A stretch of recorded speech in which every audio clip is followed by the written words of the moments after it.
Thank you, Mr. Speaker, sir. Mr. Speaker, I'm sure that most of us in this honorable chamber, indeed most of us in the country, and in fact, most of us in the world, are currently transfixed by the global situation, currently transfixed by certain political and human issues that are going on in certain parts of the world, in certain jurisdictions. In fact, in particular countries that were once considered leaders of the free world. I dare say that that characterization is disappearing. We are in a time when refugee status, being a nomad, not by will but by force, from your country of birth or your home to other parts of the world has become quite commonplace. In fact, we are in a time, sir, where people are made to feel in their own homes, in their own spaces, in their own countries, as if they do not belong. Where people are coming and saying to you, yes, this is where you live and this is where you have lived for generations, but in fact, this does not belong to you.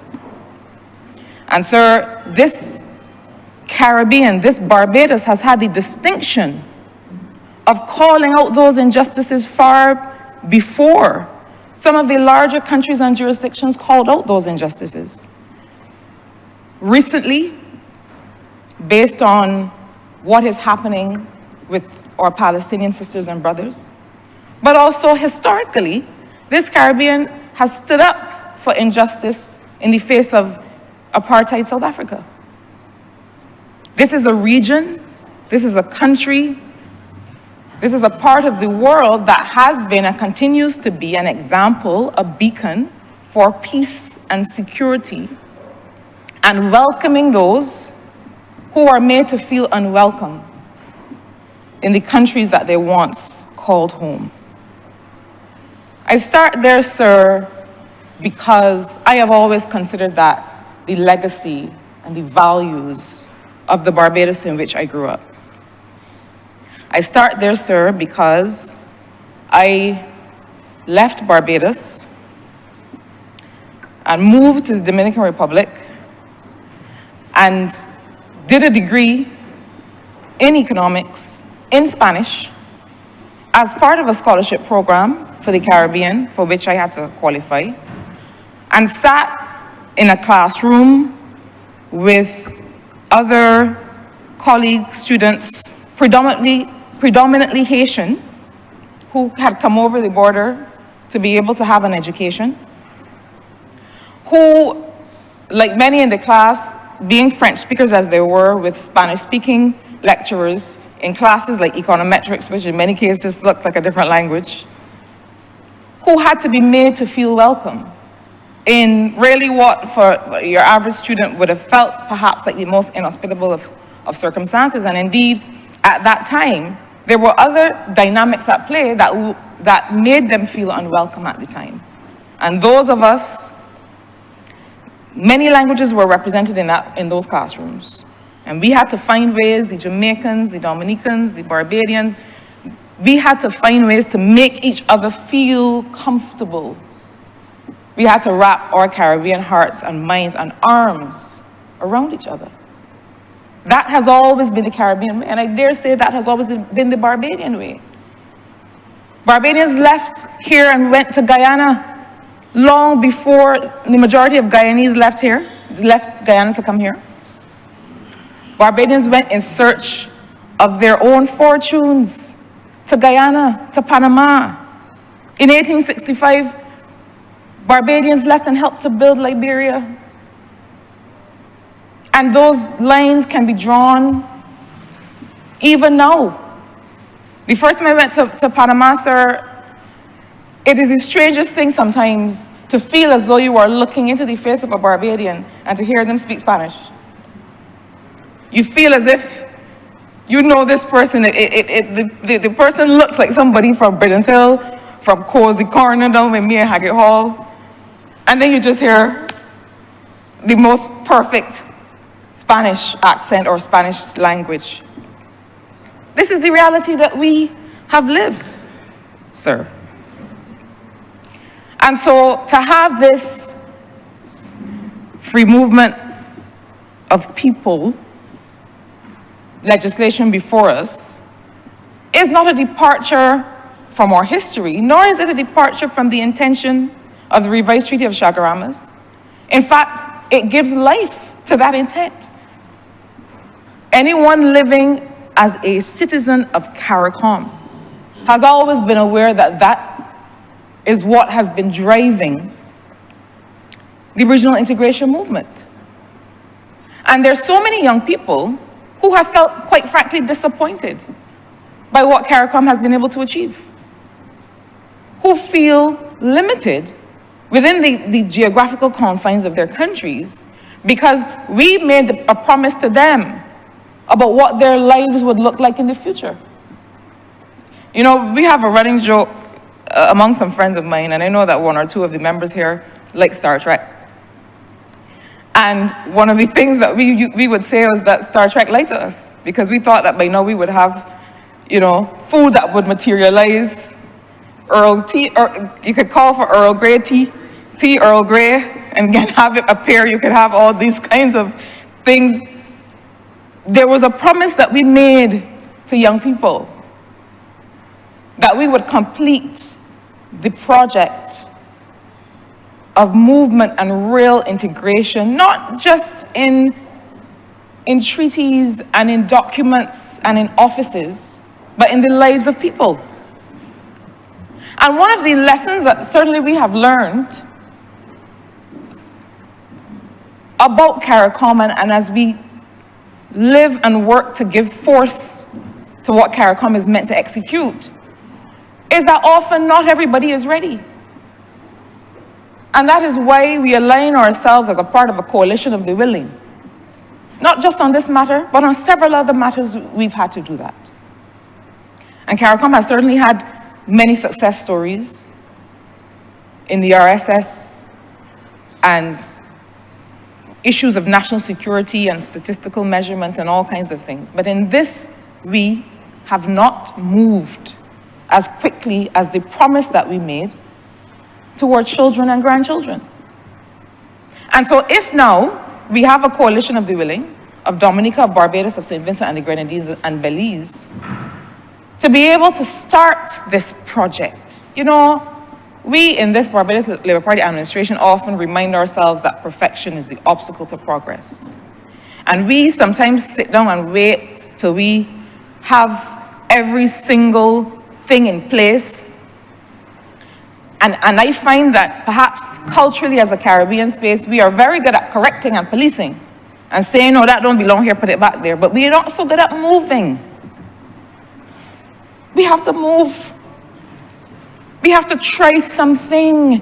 And we are so afraid of experimentation.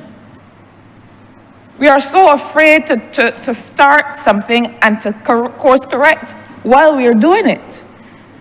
And it is perhaps one of the reasons that we have not been able to innovate at the pace that we need to innovate. We have not been able to find new solutions to standing problems in the way that we need to find such solutions. But I'm happy to associate myself, sir, with the Barbados Labour Party government that is ready to move, that has started the process together with our colleagues in those other 3 countries. So the first project that I had the pleasure of working on as a young economist was in Belize. And when I got there, one of the things I realized was that it is one of those countries in the Caricom region, perhaps along with Guyana and others, that have tremendous potential to help provision the Caribbean in the way of food security, in the way of land for housing, in the way of agricultural services and innovation. You know, sometimes we sit here as Barbadians and fold our arms and act like we have it all, those other people want to come here and take our things. Those people have things too. Those people have things, and in many cases, they got a lot more things than we have. And, you know, one of the things that I treasure most about having lived in other places, and sometimes when you live in those places, their life is not easy. And I certainly have experienced some of the racial and other kinds of tensions that obtain in other parts of the world when some of us go to stay there. But one of the things that I am so thankful for, even as far back as when we did exchange programs with places like Martinique and Guadeloupe, and you go and live in somebody else's place and those students come and live in your place, I was also interested to see that when the students came on the exchange program in my little board house in St. Clair Road, they were happy to be there. They were happy to have the experience of a different culture. And I was happy to have had the experience of different cultures in my lifetime, because guess what that does? You get a little uncomfortable. You get outside of your home where your mother cooking for you and where somebody pressing for you. You realize that you have to make life in a place that does not necessarily want to make you feel at home. And you start to realize that life does not begin and end in the country that you come from. You start to realize that, in fact, you are not as important as you thought. And that, in fact, you now have to establish your own value in the world and what you will contribute. It does not go without saying that because you have come from Barbados, that people are going to stop and pause and wait for you to get comfortable. The reason that we introduced, that we said every student must be able to become fluent in another language, every student must be able to learn to swim, is why it is in discomfort that we grow. And this is one of the reasons that we need people to move around and to experience a different kind of life, because we get too comfortable and we think that the world owes us a living. And I dare say that it is a benefit to all of us, those in this honorable chamber included, to be able to have a regime where people can move around and experience different things. But sir, I think that there's another reality that we are missing here. And the Honorable Member for St. Michael Northeast, the Honorable Prime Minister, made reference to the fact that when the Population Commission did its work, it did not recommend to the government of Barbados, oh, just bring more people. If anyone cares to read the population situation analysis that preceded the recommendations and then the population report itself, it prescribed an entire set of policies that must and do go hand in hand with population growth. It talked about not just ensuring a population size sufficient to grow and sustain adequate levels of social care, of productivity, of labor force participation, and of revenue. It also talked about promoting and strengthening the care economy at the level of the household, at the level of the family. And what does that mean? It means that you're making sure that you invest in parents, in families' capacities to care for each other. It recommended improving capacity and proficiency of the labor force with access to expanded opportunities. It talked about reconciling population redistribution, land use, and settlement patterns. And I'll tell you something else. One of the findings of the population policy was that, in fact, Barbados does have enough land and capacity to house far more people than we currently house. Now, that only spoke to the actual physical carrying capacity. It didn't speak to the policy. It didn't speak to the execution of what we need to do. But the simple point is this, that when those that suggest that we can't have people come here because we need to strengthen housing and we need to strengthen access to social services. But guess what? When we do that, we're not just strengthening it for ourselves. The fact that we need to improve access is not to say that we only stop short and improve access for up to 270,000 people. It means that you have the opportunity to widen and strengthen access to as many people as you determine that the country wants to welcome. The fact is that we are underpopulated in terms of simple replacement rates. That if the population was growing as it naturally would grow, we would be much larger than the current population. And so the idea that you are only strengthening your capacity up to a certain point and no further is a fallacy. We have within us the capacity to expand these basic needs and to expand actually the capacity to meet people's dreams and expectations and imaginations as far as we will allow. Because here's the thing, if we are providing services for 260,000 people, it is 260,000 people that are doing it. It is 260,000 people that are contributing to that. If we are providing services for 400,000 people, it is 400,000 people that are contributing to that. And so I invite us not to limit ourselves to feel that we have to hold our things in our pockets lest somebody come and grab them from us. Because there's only so much to go around. We get to determine how productive we can be. And we get to decide that with more people here who bring their talent and their skills and their ideas and their interests and their values and their culture that we can learn from. You know, when we look around us, we see the extent to which this country has benefited from all kinds of groups of people from centuries before who have come and co-created the culture of Barbados with us. We haven't done it by ourselves. And this is the kind of thing that happens decade after decade. And this is how a nation is made.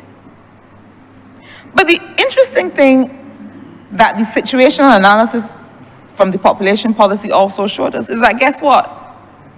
With the exception of Belize, the other countries in this new, as it stands now, limited regime also have declining populations. Well, we are afraid of a boogeyman that doesn't exist.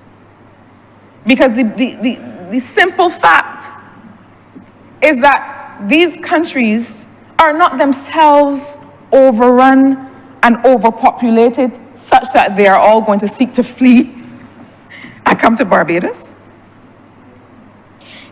For the period from 2000 to 2018, the average population growth in Barbados was 0.3. Between 2017 and 2018, it dropped to 0.1. Similarly, Dominica's population growth stayed stagnant at 0.2. This is among some of the lowest in the Western Hemisphere. And St. Vincent and the Grenadines, the average was at between 0.1 and 0.3. The exception being Belize, which is higher, but still declining. So between 2000 and 2018, at 2.4, their population growth, but by the end of 2018, it was declining to 1.9. I make that point to say that just as we saw in the first 10 days of the new regime from October 1st, regrettably, perhaps, there does not seem to be any mad rush or mad dash as a part of this regime for people to have come here. Because equally, people also left Barbados and went to other countries to see what fortunes they could make or what they could experience. Sir, there's some jurisdictions that have coined unfortunate expressions to talk about people, that have talked about illegals, and illegal immigrants and illegal aliens. And I put it to you, sir, that a person cannot be illegal. A person in their personhood and in their living and their expression of themselves cannot be illegal. A person might be involved in activities that are not sanctioned by the state. But the simple point I'm making is that when we look around, we see our neighbors here, many of them from other countries in the Caribbean, who are simply giving effect to their own humanity. And I don't want to get too philosophical, but who are simply living their lives. And who in some cases will have the opportunity, as a part of this regime, as they should, to be able to regularize their living. To be able to regularize their living and the activities that they do to contribute to this economy and society. And it is unfortunate, and I want us to take an example and a lesson from what is happening in other parts of the world that we are watching with bated breath, that we do not want to happen here, where people are being turned against each other and being made to feel as if there is nowhere that they can go to give effect to their own lives. Let us take what is happening as a warning to what insularity and hatefulness can breed. Look at how quickly it happened in mere months in that place that is just next door, that the world has always held up as this stable democracy. Let us understand that the test of democracy is not in voting on election day. The test of democracy is the extent to which we can secure people's rights and freedoms in our community. We are a part of a Caribbean community. Sir, we experience and are part of things like the Caribbean Premier League cricket, where we see the mix. You hardly know which team to support because Shea Hope here and Kyle Mears there, and Caribbean talent is all over. Barbados just had glowing reports and an amazing experience of Carifesta 15. But it seems to me as if we want these things to be performative only. We want the performance and the pageantry of the CPL without giving real life to what it represents. We want the benefit of Carifesta, and we want to go and take video of all the fantastic costumes and to talk about the food that we ate, but we want to turn it off when it suits us. I regret that life is not so convenient. And if we give lip service to the sense of freedom and integration that we felt, and if we were honest about that, while our Caribbean sisters and brothers and sisters and brothers from the continent of Africa and from Latin America, while they were here with us, if we give voice to how much we enjoy that experience, but then we seek to turn it off when we start to feel a little bit insecure. Sir, my only caution and challenge to us all as Barbadians is to truly embrace what we claim to enjoy. To truly embrace what we claim to enjoy. This business of integration and of shared living with our Caribbean sisters and brothers is not meant to and is not just performative. But the fact is that this Free Movement of Nationals bill will not even, I fear, meet the requirements for the gap that we need to fill with respect to population, because we are talking largely about countries that are already underpopulated. And without speaking on bills that are not before the House. I do want to clarify, and to cause us not to conflate the different discussions that are happening. The one here before us being how people in the Caribbean community move around and have the freedom to live and work and find their fortunes in other places.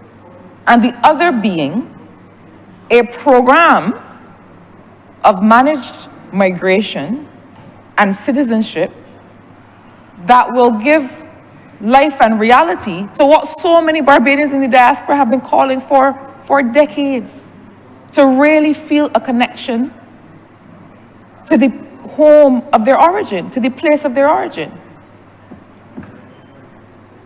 But sir, but also to say that I regret that there are certain opposition operatives who are seeking to conflate the two, and who are already raising objections in circumstances where they have every opportunity, the terms of reference and the press release having gone out today, to invite people to give evidence and to participate in telling us how they feel about those bills that are now before Joint Select Committee.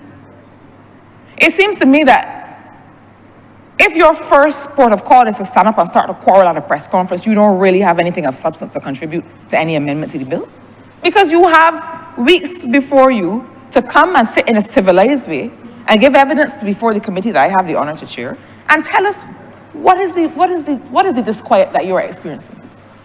What is it that is bothering you?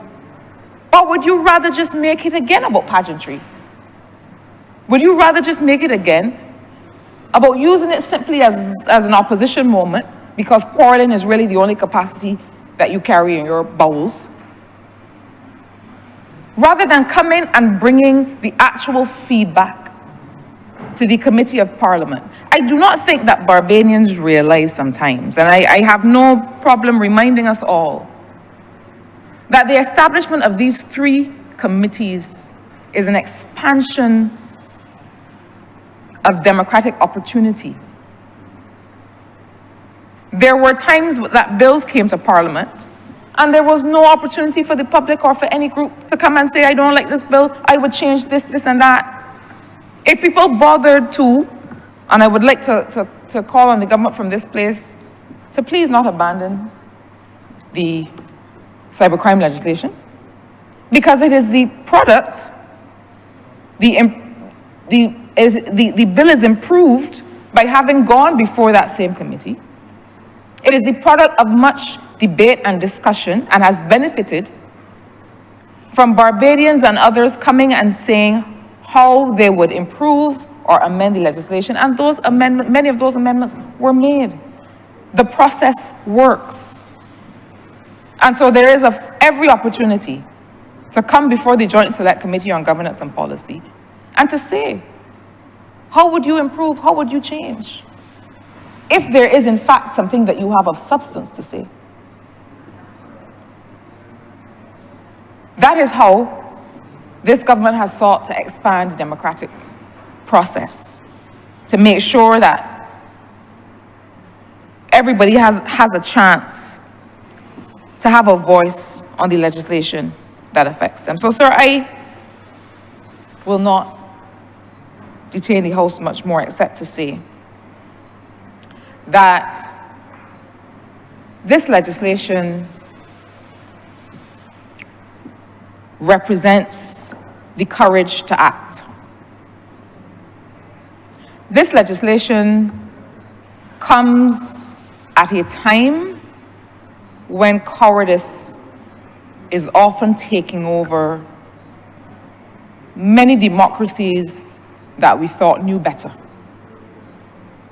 This legislation comes at a time, sir, when people all over the world are afraid that they will no longer have a place to call home, or that the people and institutions and leaders who are meant to protect them in their spaces are not meeting that task. And so I am proud to be part of a government and country that is demonstrating to the world what protection of people and what expansion of choice looks like. And with that, sir, I'm obliged to you.